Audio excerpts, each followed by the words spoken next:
السلام علیکم ورحمت الله وبرکاتو. قدرمنو په نیډو کې ما تاسو ته یو داسې اپلیکیشن راوړی دی چې په هغې کې تاسو ډېر زیات ښایسته او ډېر زیات خوندور ایډیټینګ ویډیوګانې عکسونه جوړولی شئ. قدرمنو په دغه ویډیو کې په نوي اپلیکیشن کې تاسو څنګه کولی شئ، مطلب تاسو داسې ځای کې تصویر اخیستی وي چې هغې کې له پاسه اسمان راغلی وي، وریاض راغلی وي، یا داسې ځای کې تصویر اخیستی وي چې هغې کې اوبه وي چېرته ستاسو فوشه، نو تاسو هغې له حرکت ورکولی شئ. په هغې ډېرې ښایسته ښایسته فلټرې، ډېر ښایسته ښایسته افیکټس لګولی شئ.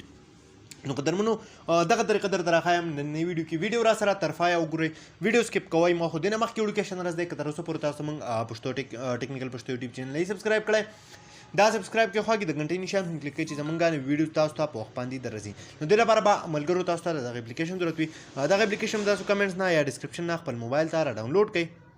کله چې را ډاونلوډ کړئ تاسو ته به داسې شان یو انټرفیس راشي. ټیک ده، دلته کې که تاسو اوس وګورئ نو تاسو ته به دلته ښکاري. صحیح ده، تاسو ته یې زه معمولي شانتې پلی کړم. دا اوس تصویر دی او دې کې چې کومې د اوبه را روانې دي، اوبه دي، صحیح ده، تصویر دی او وریاضې ته به راوګورئ چې دا څنګه حرکت کوي. نو اوس تاسو دې کې خپل تصویر څنګه لګولی شي. ټیک ده، سمپل تاسو به څه وکړئ، خپل کم تصویر چې دی هغه عکس به تاسو سلیکټ کړئ. صحیح ده، اوس دلته کې دا وګورئ تاسو مختلف سکای دي، هر څه تاسو ته دلته کې دې کې ملاف دي. خو تاسو به سمپل خپل تصویر چې کم دی هغه راواخلئ، کم چې تاسو جوړول غواړئ. دا وګورئ نیو کریشن یو آپشن تاسو له راکړی دی.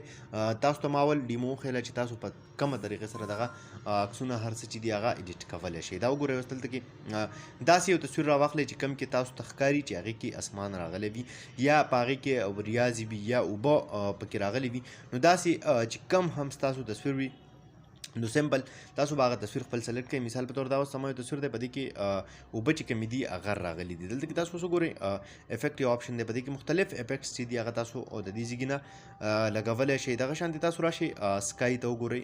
نو که سکای پکې وي خو ټیک ده، که سکای پکې نه وي بل څه وي، اوبه وي، مطلب هر څه چې وي هغې له تاسو دغه شانتې حرکات، هغه شانتې مومنټ ورکولی شئ.